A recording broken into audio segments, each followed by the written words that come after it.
अध्यक्ष महोदय, या सभागृहामध्ये अध्यक्ष महोदय माननीय वळसे पाटील साहेबांनी जो विषय घेतलाय, अध्यक्ष महोदय, त्या एका महिलेला त्वरित न्याय मिळण्यासाठी शक्ती कायद्याचा अवलंबन करण्यासारखा.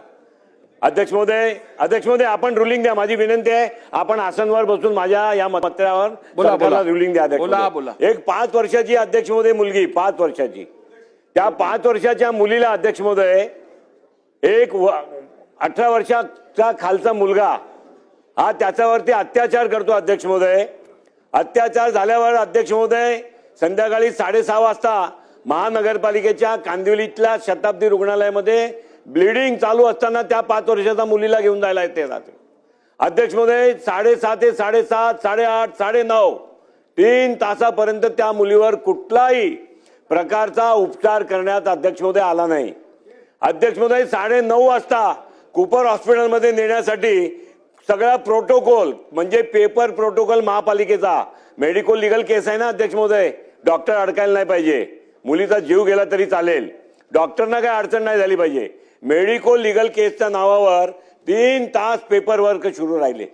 नायर हॉस्पिटलमध्ये अध्यक्ष महोदय बॅड बुक करावा लागतो असं त्यांचं म्हणणं आहे की नायर हॉस्पिटलला बॅड बुक करावा लागतो. अध्यक्ष महोदय 1200 बेडची हॉस्पिटल, 5 वर्षात ही अध्यक्ष महोदय अत्याचार झालेली मुलगी, त्याचा अध्यक्ष महोदय ब्लिडिंग सुरू आहे, त्याला रक्तस्राव सुरू आहे, त्याला अध्यक्ष महोदय 3 तासानंतर नायरमध्ये पाठवायची महापालिकेकडनं शताब्दी रुग्णालयामधनं व्यवस्था होते.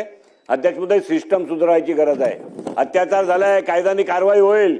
सिस्टम अध्यक्ष महोदय महापालिकेच्या त्या रुग्णालयातले जे डॉक्टर जबाबदार असतील तातडीने अध्यक्ष महोदय त्या डॉक्टरवर कारवाई झाली पाहिजे. एक आणि 15 वर्षाचा मुलगाने अत्याचार केला अध्यक्ष महोदय, तो आता ज्युएनाइल कोर्टमध्ये जाईल. 18 वर्षाचा झाल्यावरती त्याचा काय होईल ते आपल्याला माहित नाही, पण त्या पीडितेला अध्यक्ष महोदय न्याय मिळाला पाहिजे. एखादा मुलीवर किंवा महिलेवर वयाचा खालचा असला तरी. सन्मान्य सदस्य योगेश सागरजींनी जी माहिती आज सभागृहात दिलेली आहे ती अत्यंत दुःखनीय आणि चिंताजनक आहे. कायदा सुव्यवस्थेच्या दृष्टीने अत्यंत दुःखनीय अशी बाब त्यांनी आज सभागृहासमोर आणलेली आहे. शासनाने याची गंभीर दखल घेऊन त्वरित उपाययोजना करून अधिवेशन संपण्यापूर्वी या संदर्भातलं निवेदन करावं.